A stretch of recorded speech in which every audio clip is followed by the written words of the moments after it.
Bonjour à tous et merci de nous retrouver sur notre plateau pour notre émission reçue 5 sur 5, l'émission consacrée au Quintet Plus et Top 5. Jeudi, nous allons prendre la direction de Paris-Vincennes pour le prix du Cantal, une course européenne. Et pour étudier cette épreuve, j'accueille sur ce plateau Mathieu Mortagne, bonjour. Bonjour Yann, bonjour à tous. Mathieu, des chevaux d'âge, 2 échelons de départ. On est en fin de meeting, on a vu ces derniers temps à Vincennes qu'on peut avoir parfois quelques petites surprises, des chevaux un peu défraîchis. Pas simple, non? Ouais, c'est de plus en plus compliqué, j'ai l'impression, cette fin de meeting. Je peux pas dire que moi je suis en très grande forme au niveau des pronostics. Voilà, bon là on a l'air d'avoir quand même quelques bases intéressantes en tête. Maintenant on a des chevaux fautifs, on a des chevaux qu'il faut qu'ils aient le bon parcours pour bien s'exprimer parce qu'ils n'ont pas trop de marge. Voilà, des chevaux qui sont dans une forme qu'on ne sait pas trop en fait. Donc, des étrangers en plus. Des étrangers en plus, voilà, on tente des trucs avec le déferrage aussi. Voilà, donc on va voir ce que ça va donner. Mais c'était pas un quintet très facile avant le coup, quoi. Allez, on va écouter sans plus tarder votre sélection de 8 chevaux. Alors en tête le 6 Ange de Lune, ensuite le 9 Zonguldak, le 16 Arlington Dream, le 12 Rosemary Gare, le 5 Bandit Online, le 8 Viborg, le 18 Udo Zoiler et enfin le 10 Hanman Perrine. Allez, on va évoquer votre favori, il s'appelle Ange de Lune, il est entraîné et dérivé par Mathieu Abrivard, cheval qui est toujours très performant quand il est déféré des 4 pieds, qui vient de faire très belle impression, je crois qu'il avait les œillères descendantes pour la première fois ce jour-là. Ouais, bah c'était le même parcours, hein, 2008 la grande piste, il partait en tête comme là, donc c'est un peu le même genre de course, voilà, il s'est baladé, hein. Il n'y a rien à dire, il gagne de 20 mètres, voilà, donc lui... J'ai envie de dire c'est à peu près un des seuls de la course où on a des certitudes. Hein. Le cheval il vient de montrer sa forme sur le parcours. C'est le même genre d'opposition. Bon, il y a quelques étrangers, mais voilà quoi. S'il répète cette valeur-là, il doit encore lutter pour les premières places normalement. Hein. C'est vrai que les images parlent d'elles-mêmes et qu'on sent qu'il y a a encore un peu de fraîcheur. Voilà, c'est un cheval qui par moment a des petits soucis d'allure, mais là ça a l'air d'être réglé en ce moment. Donc voilà, il est en train de rattraper le temps perdu, donc voilà, on a encore envie de lui faire confiance. Vous lui opposez un cheval un peu plus délicat à cerner, il s'appelle Zonguldak, porteur ici le numéro 9. Il est entraîné par les frères Martens, cheval qui a déjà eu l'occasion de briller à Vincennes, qui a malheureusement aussi parfois fait souvent des bêtises. Vous l'avez retenu très haut, c'est vrai que c'est un petit coup de poker. Bah, le problème, ce cheval-là, Zonguldak, vous le regardez trotter, hein, il vous tire l'argent de la poche, hein, comme on dit. Hein, donc c'est un magnifique trotteur. Maintenant, pour l'instant, voilà, il a des grandes allures. Est-ce que la piste de Vincennes l'avantage vraiment? J'en suis pas tout à fait persuadé. Maintenant, il sera déféré des antérieurs pour la première fois, donc je pense que ça va quand même l'aider. Il va moins peiner, justement, en montant, en étant déféré. Voilà, le cheval a montré quand même sa forme cet hiver à Cagnes-sur-Mer. Bon, sur un tracé plat, certes, mais il est bien engagé en tête. Voilà, il est quand même capable de marcher 14 en tête, je pense, malgré tout. Voilà, c'est quand même une très belle chance au vu de l'opposition. Et on va voir, hein, pour compléter vos propos, une certaine confiance du côté de Christophe Martens que Christophe Meyer a rencontré. Christophe Martens, Zonguldak s'est imposé il n'y a pas très longtemps à Cannes. Qu'est-ce que vous pensez de ces deux courses suivantes? Ben, la fois après, c'était pas mal. Il serait imposé quand même sans la faute. Après 2100, c'est pas sa distance, j'ai pas bien drivé. Je suis venu à 2 à côté de Pipo, voilà, j'ai un peu forcé. Mais le cheval il est revenu bien. Je pense que là à l'entraînement, je l'ai vu ce matin travailler, il était très bien. Là on va le déférer des antérieurs. L'engagement est bien, la grande piste ça va pas lui déranger. Longue distance non plus, je pense qu'il va dans les 3 premiers. Dans les 3 premiers et très bien à l'entraînement. Bon bah voilà, on a bien fait de le mettre en haut. Ils ont l'air confiants. S'il dit que le cheval est revenu top, voilà, sur ce qu'il avait montré au début quand il est arrivé en France, c'est sûr que voilà, il a une très très belle chance dans ce lot-là.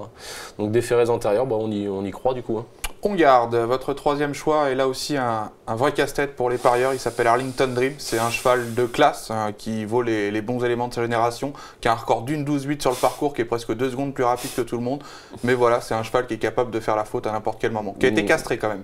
Qui a été castré, mais ça n'a pas changé grand-chose pour l'instant. Dès qu'il voit le tréteau, l'intersection des pistes, il en enquille une à chaque fois. Donc bon, bah, l'autre jour, on a essayé de le mettre dans les autres, de venir derrière.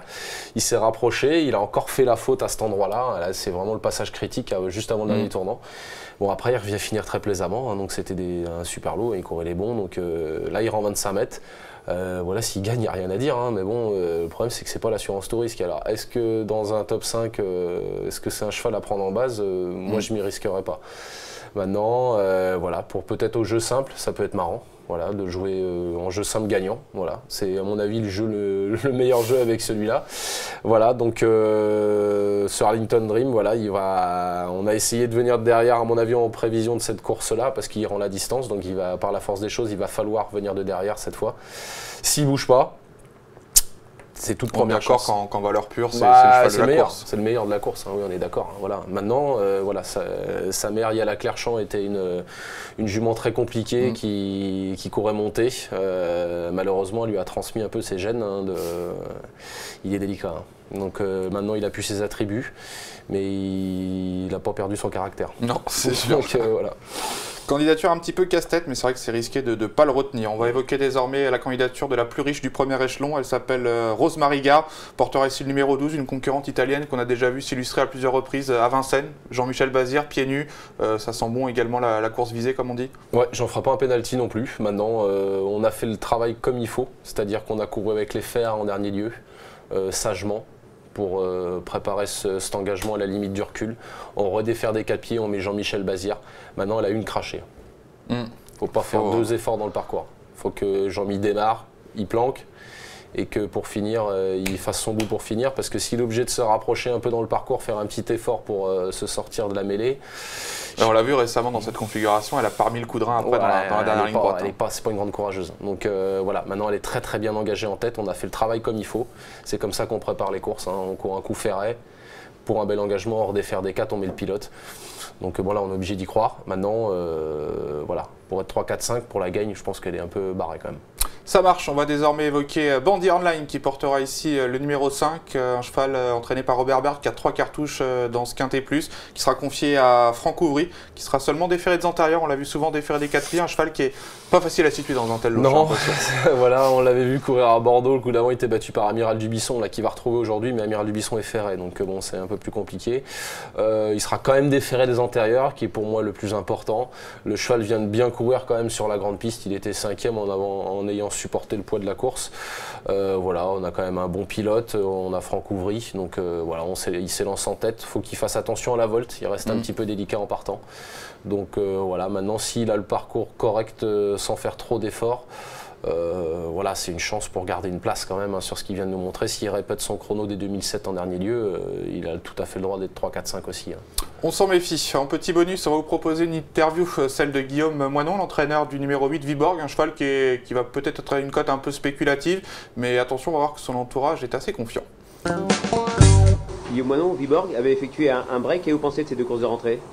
Celle à Argenton était pas terrible, normal. Et puis à Vincennes, là, dernièrement, il a très bien couru, il a amélioré son record. Donc le cheval paraît vraiment bien. Bel engagement. Ouais, c'est un bel engagement, il part en tête. Bon, il y a les étrangers, on connaît pas trop, et le cheval à Mathieu. Mais bon, maintenant, si mon cheval fait sa course, je pense qu'il peut rentrer dans le quintet. Ouais, ici, on a la version complète en plus que vous pouvez retrouver sur nos différents sites. On verra qu'à la fin, même, il ne serait pas surpris de le voir, pourquoi pas, prendre une 3e place, finir carrément sur le podium si tout se passe bien. Il se chauffe au fur et à mesure de l'interview. C'est ça. Non, bah ouais, c'est le Viborg, il passe pour un droitier avant le coup, donc c'est vrai qu'il est difficile à situer ce cheval-là, surtout corde à gauche. Maintenant, corde à droite, il a fait quand même des drôles de trucs. Il avait gagné à Caen en 13 avec Gabi Gelormini l'an dernier, au printemps, il battait Berry's Boy. Moi j'ai bien aimé sa dernière course, hein. C'était un 2100, il est venu finir plaisamment, il marchait 12, bon bah, c'est normal, hein, dans ces catégories-là, il marche tous 12. Donc voilà, avec un bon parcours, c'est un bon finisseur, et il a le droit de venir pimenter les rapports, j'en serais pas surpris, d'ailleurs je l'ai placé en 6 dans le pronostic, voilà, il fait partie des outsiders très amusants je pense. Ça marche, avant de se quitter Mathieu, on va vous demander votre pépite pour cette réunion sur les pommes de Vincennes, je crois que c'est dans une course montée. Oui, ce sera le 613 Bayern, pensionnaire de Yannick Alain-Briand, donc voilà, très très bien engagé au plafond des gains, il vient de courir, le dernier coup qu'il a couru monté, il a gagné à Marseille en rendant 25 mètres, voilà, là le coup d'avant il courait à Vincennes, il était 4e de boss du Méloc, en marchant ferré, 14 piles ferré sur le parcours. Là on sera déféré les 4 pieds, donc sachant que ferré il est 14, voilà, en étant déféré des 4 pieds, je pense qu'il peut faire au moins aussi bien. On est au plafond des gains, on a Léo Abrivard qui est quand même un apprenti professionnel on peut dire, hein, parce qu'il est très très très doué, mais du coup il y a 12 kg d'avantage sur les pros. Donc bah, moi j'aime bien. Ça marche, le 613 Bayern qui est très bien engagé pour son retour à Vincennes. Merci Mathieu pour Merci à vous. vos précisions pour ce Quintet Plus. Et nous, on se retrouve pour le prochain événement qui aura pour cadre l'hippodrome d'Anguin. Un Quintet de trop sur l'hippodrome d'Anguin ce vendredi. Ciao, ciao. Ciao.